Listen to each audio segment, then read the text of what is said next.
அனைவருக்கும் வணக்கம். இனி வருகின்ற நாட்கள் உங்களுக்கு நல்லதே நடக்கும். நம்ம இன்றைக்கி பார்க்க இருக்கிறது மகர ராசி. மகரம் அப்படிங்கிறது விஷயங்கள் புது புது முயற்சிக்கு சொந்தக்காரவங்க. எவ்வளவு பிரச்சனை வந்தாலும் தாங்கக்கூடிய ஒரே ராசி அப்படின்னா இந்த மகர ராசி தான். 12 ராசிகள்லேயே எவ்வளோ பிரச்சனைகள் வந்தாலும் எதிர்கொள்ளக்கூடியவங்க இந்த மகர ராசி அன்பர்கள். அதாவது ரொம்ப தோல்வி அடைந்தால் கூட வீறு கொண்டு எழுந்து வரக்கூடியது ராசிக்காரவங்க அப்படின்னு சொல்லலாம். அதே இடத்துல ஆனால் மகர ராசி அன்பர்கள் அப்படி இருக்க மாட்டாங்க. அடுத்து நம்ம என்ன செய்ய முடியும், இந்த தோல்வியை எப்படி சரி பண்ண முடியும், எப்படி வெற்றி பெறலாம் அப்படின்னு புது புது கருத்துக்களும் புது புது ஆலோசனைகளும் புது புது யுக்திகளையும் பயன்படுத்தக்கூடிய இந்த மகர ராசி அன்பர்கள் இவங்களுக்கு வருகின்ற 7 நாட்களும் எப்படி வியாபாரத்தில் நிதிநிலையில் என்னென்ன மாற்றங்கள் வருகின்றன, என்ன நாட்கள் கிரகநிலை இவங்களுக்கு சாதகமாக அமைந்திருக்கு அப்படிங்கிறது எல்லாமே இந்த வீடியோவில் பார்க்க போகிறோம். நிச்சயமாக இந்த வீடியோ உங்களுக்கு பயனுள்ளதாக தான் இருக்கும். அதனால் கடைசி வரையிலும் வீடியோவை பாருங்கள். இதை ஃபஸ்ட் டைம் நீங்கள் பார்க்குறீங்கன்னா நம்ம சேனலை சப்ஸ்கிரைப் பண்ணிக்கோங்க. கூடவே இருக்கக்கூடிய ஆல் பெல் சிம்பலையும் ப்ரெஸ் பண்ணிக்கோங்க. நீங்கள் மகர ராசி அன்பராக இருந்தால் மறக்காமல் நம்மளுடைய சேனலுக்கு ஒரு லைக் கொடுத்துக்கோங்க. உங்களுடைய உறவுகள் வகையில் மகர ராசி அன்பர்கள் இருக்காங்க அப்படின்னா மறக்காமல் நாங்கள் சொன்ன குணாதிசயங்கள் எல்லாம் பொருந்தி போகுது அப்படின்னா எங்களுடைய கமெண்ட் பாக்ஸில் ஆம் என்று பதிவிடுங்க. வாங்க நம்மளுடைய மகர ராசி அன்பர்களுக்கு வருகின்ற நாட்கள் எப்படி இருக்குது அப்படிங்கிறத பார்க்கலாம். உங்களுக்கு ஜோதிடம் ரீதியாக ஏதாவது சந்தேகம் இருந்துச்சு, ஜோதிடர்கிட்ட ஆலோசனை வேணும் அப்படின்னா நான் உங்களுக்கு இந்த வீடியோ ஆரம்பத்திலேயே கான்டாக்ட் நம்பர் கொடுத்துருக்கேன். அந்த நம்பருக்கு கால் பண்ணி அப்பாயின்மெண்ட் டைமு வாங்கிக்கிங்க. மகர ராசிக்கு சூரியன் 3ஆம் இடத்துல இருக்கிறார். தெய்வ பக்தி கொஞ்சம் அதிகமாக இருக்கும். அதே மாதிரி நீங்கள் செய்ய ஒவ்வொரு காரியமும் வருகின்ற நாட்களில் வெற்றியாகும் அப்படின்னே சொல்லலாம். ஏன்னா நீங்கள் இந்த டைம் ரொம்ப தெளிவாக யோசிப்பீங்க. இந்த டைம் யோசித்து எல்லாமே உங்களுக்கு சாதகமாக அமையும். வெளியூர் பிரயாணம் சிலர் எல்லாம் நினச்சிட்டு இருப்பீங்க. ஏன்னா இந்த டைமில் சின்ன சின்ன வீண் வழக்கு ஏற்படக்கூடிய விதமாக பதட்டம் இதெல்லாம் வரக்கூடிய சூழ்நிலை இருக்குது. கொஞ்சம் கவலை இருக்கிறது. நல்லது. ரொம்ப தூரம் எங்கேயாவது போகிறீங்க அப்படின்னா அதெல்லாம் கொஞ்சம் தள்ளி போகக்கூடிய ஒரு சூழ்நிலை இந்த டைமாக இருக்கும். 6ஆம் இடத்துல இருக்கிறாரு. எந்த பொருளாக இருந்தாலும் சரி பத்திரப்படுத்தி வச்சுக்கோங்க. வயது குறைந்தவங்க கிட்ட பேசும்போது கடினமான வார்த்தைகளை பேசாதீங்க. அந்த டைம் பேச வேண்டாம். கொஞ்சம் தன்மையாக சொல்வது நல்லது. இந்த பிடிவாதம் தான், அதை கொஞ்சம் விட்டு கொடுக்கணும். புதன் 3ஆம் வீட்டில் இருக்கார். சிறிய முதலீடு பெரிய லாபத்தை இந்த டைம் எதிர்பார்க்கலாம். நீண்ட நாட்களாக பின்தொடர்ந்த ஒரு பெண்ணிடம் இந்த டைம் காதலை வெளிப்படுத்துவீங்க. அதெல்லாம் நல்ல ஒரு சாதகமான பலனை இந்த டைம் கிடைக்கும். அதே மாதிரி தீய எண்ணங்கள் மனசில் இந்த டைம் தோணக்கூடிய சூழ்நிலை இருக்குது. அதெல்லாம் போய் அவாய்ட் பண்ணிக்கோங்க. ஏன்னா நீங்கள் சனி பகவானோட ஆதிக்கத்தில் பிறந்தவங்க. அதனால் தீமையான விஷயங்களுக்கு நீங்கள் ஏதாவது மாறிட்டீங்க அப்படின்னா நிறைய பிரச்சனைகளை நீங்கள் சந்திக்க வேண்டிய ஒரு சூழ்நிலை அமையும்.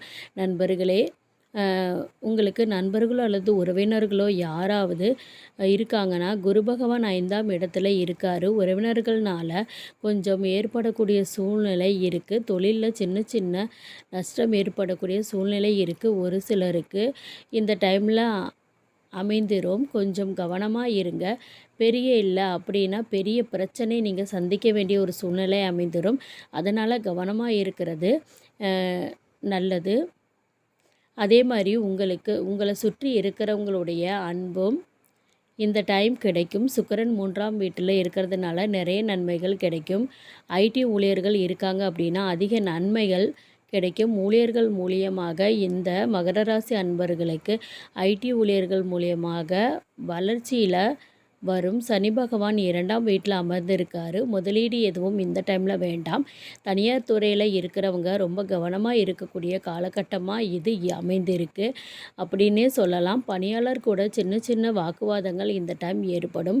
கொஞ்சம் கவனமாக இருக்கிறது நல்லது. ராகு பகவான் 3ஆம் இடத்தில் இருக்காரு. திடீர் பணவரவு கிடைக்கும். கையில் இருக்கிற பணத்தை எல்லாம் ஒரு சில இடத்துல செலவு செய்ய வேண்டிய ஒரு சூழ்நிலை இருக்குது. கொஞ்சம் கவனமாக இருங்க. சிலர் எல்லாம் கஷ்டம்னு சொல்லி உங்ககிட்ட இருக்கிற பணத்தை எல்லாம் வாங்கக்கூடிய சூழ்நிலை இந்த டைம் அமைந்திருக்கும். கொஞ்சம் கவனமாக இருங்க.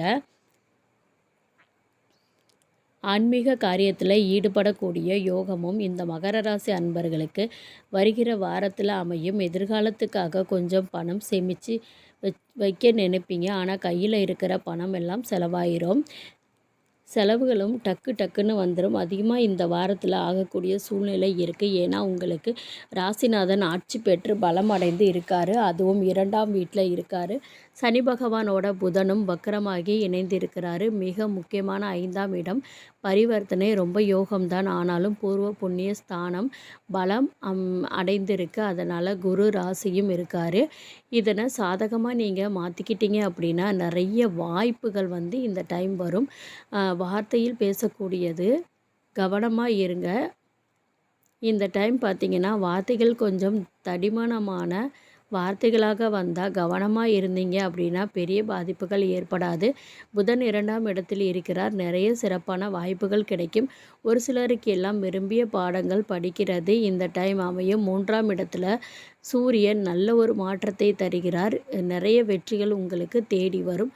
9ல் கேது. தந்தை வழி உறவுகளில் ரொம்ப கவனமாக இருக்கணும். குறிப்பாக உறவுகள் கிட்ட பேசும்போது ரொம்ப கவனமாக பேசணும். தவறான புரிதல் எல்லாம் இந்த டைம் ஏற்படும். அதனால் ரொம்ப கவனமாக பேசுகிறது நல்லது. அது அடுத்தவங்களுக்கு உதவி செய்ய போய் மாட்டிப்பீங்க. அதே மாதிரி சொத்து பிரச்சனை இந்த டைம் வரக்கூடிய சூழ்நிலை இருக்குது. சொத்து பிரச்சனை எல்லாம் உங்களுக்கு மன வருத்தத்தை உண்டு பண்ணுற மாதிரி ஒரு சில விஷயங்கள் அமைந்துடும். கவனமாக இருங்க. இந்த மகர ராசி அன்பர்களுக்கு சனிக்கிழமையில் அருகில் இருக்கக்கூடிய ஆஞ்சநேயருக்கு வெற்றிலை மாலை சாற்றி வழிபாட்டு வாங்க. உங்களுக்கு பிரச்சனைகள் இருந்தாலும் குறையும். அதே மாதிரி ஆஞ்சநேயரை தொடர்ந்து வழிபட்டீங்க அப்படின்னா உங்களுடைய மனோதிடம் அதிகரிக்கும், தைரியம் அதிகரிக்கும். இந்த மாதிரி பயனுள்ள தகவலை தொடர்ந்து கேட்க நம்ம சேனலை ஃபாலோ பண்ணிக்கிங்க. மகர ராசியில் பிறந்த 7 நாட்களும் இனி வரக்கூடியதில் ராசியில் உத்திராடம் 2, 3, 4 பாதங்களில் பிறந்தவங்களுக்கு 7 நாட்களும் 3ஆம் இடத்தில் சஞ்சாரம் செய்கிறார். நினைத்த வேலைகள் கரெக்டான டைமில் செய்து முடிப்பீங்க. இதனால் மற்றவங்களுடைய டைம் கிடைக்கும் பேசுவதற்கு. வருமானம் ஓரளவு சிறப்பாக இருக்கும். அரசு வழியில் சிறந்த மாற்றங்கள் கிடைக்கும். முயற்சியுமே உங்களுக்கு சாதகமாக அமையும். எதிர்பார்த்த அளவுக்கு வருமானம் நிறைந்த நாட்களாக வருகின்ற நாட்கள் இருக்கும். அன்பர்களுக்கு அமைந்திருந்தது அப்படின்னே சொல்லலாம். கூட பிறந்தவங்களுக்கு அடுத்த உதவி செய்வதற்கான வாய்ப்புகள் கிடைக்கும். தொழில் வியாபாரத்தில் இருந்த தடைகள், பிரச்சனைகள் இதெல்லாம் படிப்படியாக குறைய ஆரம்பிக்கும். உங்களுடைய துணிச்சல் சிறப்பாக இருக்கும். நினைத்ததை சாதிப்பீங்க. திருமண வயதில் இருக்கிறவங்களுக்கு நல்ல முறையாக திருமணம் நடக்கும். குடும்பத்திலையும் ஏதாவது ஒரு சுப நிகழ்ச்சி இந்த காலகட்டத்தில் நடைபெறக்கூடிய யோகம் இருக்குது. செய்து வரும் தொழிலில் ஒரு சிலர் அதில் நல்ல ஒரு லாபம் கிடைக்கும். அவிட்டம் 1, 2 அடுத்து வருகின்ற 7 நாட்கள் செவ்வாய், குரு, சூரியன், ராகு இவங்க சஞ்சரிக்கிறாங்க. அதனால் நீங்கள் எடுக்கிற ஒவ்வொரு முயற்சியும் உங்களுக்கு வெற்றியாக அமையும். இழுபறியாக இருந்த வேலையெல்லாம் கூட இந்த டைம் திருப்திகரமாக இருக்கும். மற்றவங்களுடைய பாராட்ட பெறுவீங்க. பணம் வராது. ஓரளவுக்கு ஒரு சிலருக்கு புதிய சொத்து வாங்குவதற்கான யோகம் இருக்குது. வெளிநாடு செல்லலாம் அப்படின்னு முயற்சி பண்ணனா கூட வெளிநாடு செல்வதற்கான யோகம் எல்லாம் இருக்குது. உடன் ஆரோக்கியத்தில் இருந்த பிரச்சனைகள் படிப்படியாக குறையும். உடல்நிலையில் அந்த பாதிப்புகள் குறைஞ்சி நல்ல ஒரு முன்னேற்றம் நிறைந்த நாட்களாக அமையும். மகர ராசி அன்பர்களுக்கு வருகின்ற நாட்கள் பயனுள்ள நாட்களாக இருக்கும். இந்த வீடியோ பயனுள்ளதாக இருந்துச்சுன்னா வீடியோவை லைக் பண்ணிக்கோங்க. சேனலில் சப்ஸ்கிரைப் பண்ணிக்கோங்க. பக்கத்தில் இருக்கக்கூடிய ஆல் பெல்ஸ் மூலையும் ப்ரெஸ் பண்ணிக்கோங்க. உங்களுடைய ஃப்ரெண்ட்ஸ் அண்ட் ஃபேமிலிக்கும் ஷேர் பண்ணுங்கள். நன்றி.